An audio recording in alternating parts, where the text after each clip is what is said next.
Record करब तो जान जाइए गोरखपुरिया भौजी रिकॉर्डिंग चालू करब। चोर हो कि बेईमान हो कि झूठ बोलत बाटी के कान खोल के सजनी सुनी ला, नहीं तो बिहान के कहबा उनके कौन पति रहले हैं, चौथका रहले कि पचवा रहले कि सतवा रहले का रहले हैं। अरे जा तो शर्म नहीं होता। सरोज रहे अच्छा है न रहे, सरोज के जिंदगी रहे चाहे न रहे, गोरखपुरिया भौजी रहे चाहे न रहे। अरे जा सुना हम बताई जेकरे हे करे जवाब परा लने, जेकरे हे सिनेमा पे बीता लने। ए भैया लोग ए बाबू लोग अपने हे सुहागी का कबो मजाक ना। सरोज के भी गलती बा, कहावत बने जब घमंड रावण के टूटी गई बा राम के। हेलो दोस्तों, नमस्ते प्रणाम, कैसे आप लोग? आशा करते बहुत बढ़िया स्वस्थ और मस्त होंगे। दोस्तों इस छोटे से ब्लॉग में आ गए हैं हम सरोज निषाद के बारे में कुछ बताने। सरोज निषाद बेचारी बहुत दुख में है, क्या ही बताएं। और कुछ लोग अपने व्यूज के लिए, चंद व्यूज के लिए क्या क्या सरोज के बारे में बोल रहे हैं, गोरखपुरिया भौजी के बारे में क्या बोल रहे हैं, कुछ समझ में नहीं आ रहा है। बस लोगों को तो व्यूज चाहिए। तो दोस्तों देखिए, हमको तो व्यूज नहीं चाहिए, हमको बस केवल हम मतलब मान के चलिए हम संदेश दे रहे हैं। हमको अगर व्यूज लेना होता तो हम सुबह सुबह वीडियो डाल देते। ऐसा नहीं है कि व्यूज नहीं आता, ऐसा नहीं है कि लोग नहीं देखते, पसंद करते हैं, देखते हैं। और आप लोग के वजह से आज 2 लाख मेरा सब्सक्राइबर है। आप लोग अगर प्यार दुलार नहीं दिए होते तो शायद इतना सब्सक्राइबर नहीं होते, इतना वीडियो नहीं चलता। अच्छा खासा व्यूज आता है, थोड़ा सा चैनल में कुछ दिक्कत है इसलिए थोड़ा चैनल डाउन चल रहा है, लेकिन सही हो जाएगा। 1 महीने में चैनल मेरा सही हो जाएगा, उसके बाद में आप लोग देखिएगा। और हमारा वीडियो ना कोई फेक रहता है, ना कोई किसी को नुकसान पहुंचाने योग्य रहता है। जो भी रहता है हंसाने के लिए रहता है। और जहाँ हंसने लायक नहीं रहता है तहाँ हम हमेशा हर चीज़ का मजाक नहीं बनाते हैं। आप लोगों को तो पता ही है, जैसा रिएक्शन जैसा देखते हैं वैसा जैसा मतलब हाल देखते हैं वैसा रिएक्शन देते हैं। अगर दुख वाला रिएक्शन देना होता है तो दुख वाला देते हैं, हंसने वाला रिएक्शन देता है तो रहता है तो हंसने वाला देते हैं। और इसलिए मेरे कमेंट में कोई गलत कमेंट नहीं आता है दोस्तों। बहुत कम ही लोग हैं जो नहीं समझ पाते हैं तो उल्टा सीधा कमेंट कर देते हैं। इससे मुझे कोई फर्क नहीं पड़ने वाला है। तो आप लोग मेरे वीडियो में पूरा देखिएगा, जरूर बने रहिएगा। खसी का जान जा खवैयन का स्वाद नहीं, पुरान कहावत है बाबू हैं। खसी तो जान गई यार, मसाला प्याज मरचा लहसुन पूरा तड़का एकदम विधि विधान से, कड़ुआ तेल सब कुछ मतलब जुटावल जाला कि ओके बनावे एकदम स्वादिष्ट से स्वादिष्ट और खबलीलल जा। बात ए मैटर पे करे आइल बाटी सरोज बहनी के सुहाग गुजर गए, सरोज बहनी के मांग धोवाई गए, सरोज बहनी के चूड़ी फूट गए, सरोज बहनी के सुहाग उतर गए, सरोज बहनी विधवा हो गई, सरोज बहनी के दुनिया उजड़ गए। और यहाँ लौरू पूते लोगन के व्यूज पड़ल बा अपन के एहर से कौनो बात लेके उड़ जाता, कौनो एहर से कौनो बात लेके उड़ जाता। साफ बात केहू के नहीं पता बा हमारे सिवा। हमसे काहे से गोरखपुरिया भौजी से बात भइल है, पूछली है फोन कई के, भौजी हो कैसी बात भइल, का भइल सरोज के पति के कैसे का भइल, दूसर बियाह है कि तीसर बियाह है कि चौथा बियाह है। हाँ सब कुछ पता कैली है।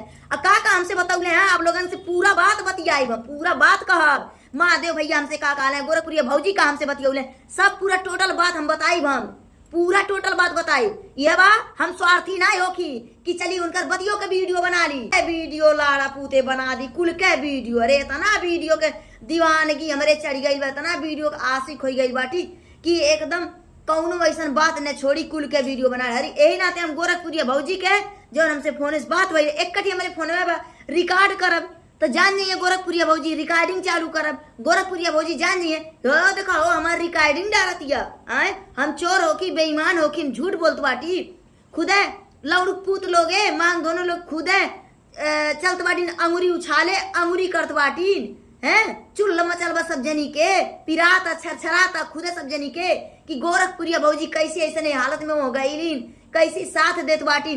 गोरखपुरिया भौजी कौने के नाई साथ देले बाटी, केकर नाई साथ देले बाटी हैं।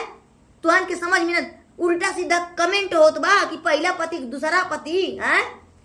तुहन पतन के मजाक लौकल बा, तुहन पतन कंटेंट खोजला, कंटेंट कि कौनो और से मिले, तुहन पतन मनावाला कि केहू के साथे अन्याय हो, केहू के घर बर्बाद हो और हम वीडियो बनाई हैं। हम लाना पूते हम पीछे में रह जाइला, हम तो वीडियो हुए नहीं बनावे पाइला हैं। हमके सोचत सपरत समझत हमके अबेर हो जाला। काहे से बा हमारे घरे काम बा हम सबके, लेकिन सत्यार नाई बाटी कैमरा खोल के हमके चरचराए परपराए झनझनाए नाई आवाला। हमारे घरे कार बा, घरहू काम करे पड़ाला, दुकानियों काम करे पड़ाला, समोसा बना के घर से पूरा काम करके नहा धो के गईली, फिर दुकानी पे समोसा उमोसा बना के ले फिर घरे अली है। अब मुहे तेरे दाना नाई गई बहन, अनाज नाई गए, खैले नाई बाटी बहन, लेकिन केहू से कमजोरो नहीं बाटी। हाँ खैलाई भी नहीं, खब्बू नहीं है, ये लाड़ा पूते कलिया से एकदम बवंडल मचल बा एकदम है।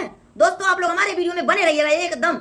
वीडियो में आप लोग बना लाल जे हम पूरा बात बतावत बाटी हम का हमसे गोरखपुरिया भौजी बतियली ने का कहली है का महादेव भैया कहले हैं देखा के कान खोल के सब जनी सुनीला नहीं तो बिहान के कहबा कि कान के आइल बरबरा चरचरा के गइल उल्टा सीधा कमेंट करे लगवा तो हमसे भाई बर्दाश्त ना है उल्टा सीधा तुम कमेंट करवा तो भाई जान लिया हमार पारा गर्म हो जाए तो हम सबका पारा ठंडा कर देब एना ते ध्यान से सुना कि का बात भाई है कैसे उनके कौन पति रहले हैं चौथका रहले कि पांचवा रहले कि सतवा रहले का रहले हैं अरे जा तो शर्म नहीं हो तनको भर शर्म नहीं तनको शर्म नहीं कि बेचारी घर उजर गई लइके हो गई बिना बापे खोई गई बिना मर्दे खोई गई तुरंत पचन के अपन व्यूज पड़ल बा अपन व्यूज बाहरे व्यूज बाहरे यूट्यूब बाहरे डॉलर बाहरे प्रचार प्रायोजित बाहरे ऐड है सबके अपन ऐड पड़ल बा ब्लॉग बने तो 8 मिनट से बेसी और का नाम है ऐड आवे दा सरोज रहे चाहे न रहे सरोज के जिंदगी रहे चाहे न रहे गोरखपुरिया भौजी रहे चाहे न रहे अरे जा समझाए बुझाए क्यों नहीं आई यही ना कहावत बा बनले पे 10 गो साथी मिली है अब बिगड़ले पे लौड़ू पुत केहू नहीं पूछी है कौनो तो गले में नहीं पूछी है कौनो नहीं पूछी है मरे अंदर इंसान तो काली गई लाली है जहाँ उनका देत बोधी जहाँ गई लाल है देत बोधी जहाँ गई लाल जहाँ अंतिम संस्कार भइले ओ गई लाली देत बोधी लगे गई लाली है ओ अली है देखले हो बा वीडियो दरले बाती ओ गई लाली है समझला तनी बार हमें गईले में लेट हो गया वही फोनमा कैली गोरखपुरिया भौजी लगे वही फोनमा कैली वही तो बतिया भइल काली से वीडियो हमारा आयल ना बनैले बाटी अब सुना है अब सज्जनी सुना का बतियली ने सज्जनी कि गोरखपुरिया भौजी के नंदिया आपन मर्दा छोड़ दे रहली है आपन मर्दा छोड़ के नई घर में रहत रहली दूसरे के साथे वीडियो बनावत रहली दूसरे के साथे कवन पति मरले सुना हम बताई जेकरे करे जवाब पड़ाला ने जेकरे सिनेमा पे बीताला ने असल बात बहुत कम लोगन के सिनेमा में दिल बा बाकी तो सब पाथर भरल बा पाथर केहू के दिल कहाँ रह गल केहू के दिमाग कहाँ रह गल पाथर के दिल बनल भाई ए बाबू देखा उनकर पहला पति रहले हैं सरोज निषाद के पहला पति रहले हैं आराध्या के पापा रहले हैं ऊ हाँ हमसे पूछा हम बताई आराध्या के पापा रहले हैं और जौन दूसर का जन पति जन कहत रहलू इधर से जरावे उधर से ऊ तो वीडियो नहीं बनावत रहले उनके व्हाट्सएप पे वीडियो बना हे लड़की के साथे फलाना के साथे ढेकाना के साथे लड़की के वीडियो बना जरउगल खाली होता जरउगल यही नाते कहिला ए बहिनी ए भैया लोग ए बाबू लोग अपने हे सुहागी का कबो मजाक नहीं बनाए चाहिए कहीं ना कहीं सरोज के भी गलती बा कहीं न कहीं उनके पति के भी गलती बा उनकर पति न जरौले होते हैं और न सरोज अपने दीदी के देवर के साथ वीडियो बना भेजले होतीन वीडियो न बनौले होतीन न यूट्यूब में वायरल कैले होतीन गलती दोनों जनी के बा अभी का ही है दोनों जनी के गलती के नाते दिखाई है भगवान के घरे काली कर लाल जिंदगी खत्म हो गई न 4 दिन के चांदनी फिर अंधेरी रात हो गई न आए जौन रोगिया चाहे हुआ बैतफुरमा में भइल न आखिर यह बात रहा है देखा उनके पहले पति रहले हैं पहला सुहाग रहा बिहौता होले हैं उ हमारे सरोज बहनी के जन सब उल्टा सीधा जन अंगुरी जन करता तो बहुत गलत करतबा हमारे सरोज बहनी के ऐसा अंदर कौनो गलत संभावना गलत भावना बटले नहीं बा संस्कारी लड़की हैं उनकर माई संस्कारी उनकर दादा संस्कारी उनकर भाई भौजाई उनकर गोरखपुरिया भौजी जौने घर में जेकरे घर में रही है मान के चला कि साक्षात लक्ष्मी है तो बतावा गोरखपुरिया भौजी के दिया संस्कार है आज तक बेचारी शादी नहीं करी शादी करतीन तो चूड़िया उनकर फूटत दूसरे से शादी करतीन तो उनकर मांग है धोवात बिछिया निकल जात कुल एकदम देख के करे जब एकदम जानला कि तड़की गई धड़की गई कुल देखी के कुल करथनवा दादा रे दादा ऐसा कैसे हो सकल हाली चूड़ियावा हाली बाप रे सेनुरा हाली बिछियावा ताहाद हाली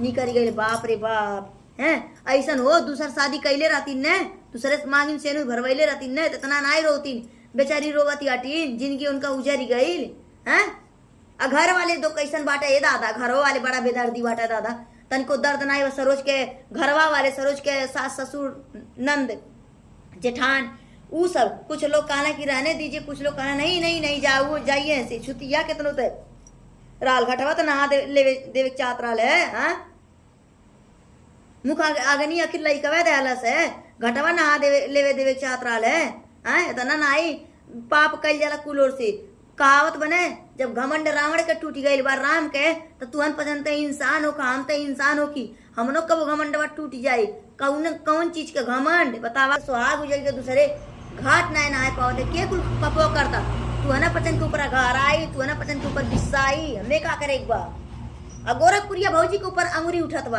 अरे गोरखपुरिया भौजी वैसी, अरे गोरखपुरिया भौजी के जो बारे में कोनो जनी उल्टा सीधा बोलला तो हमसे बुरा के होई नाही, जान लिया। अपन नाम निशा बदल के कह दे, गोरखपुरिया भौजी के ऊपर अंगुरी न उछलिया। गोरखपुरिया भौजी जौन कैलिन तुम सही कैलिन, उनके साथे गैलिन। ऐसे स्थिति में दिनन के दिन लइका पेटे में लेके उनके शमशान घाटे में ना जाके, लेकिन वहां तक बेचारी गैलिन। आय इंसान ना होखिन उ, इंसानियत ना बा उनके अंदर। तुहन पचन के खाली पीन मारे बा, भपकावे बा स्टोव पे लेखिन। अरे जा, सब जनी तनिको भर तमीज नाम का चीज ना आई बा। दोस्तों वीडियो ज़्यादा लंबा नहीं करेंगे, वीडियो यहीं एंड करते हैं।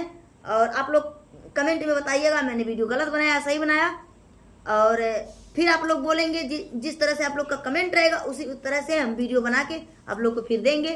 तो चलिए दोस्तों वीडियो करते हैं यहीं खत्म, बाय।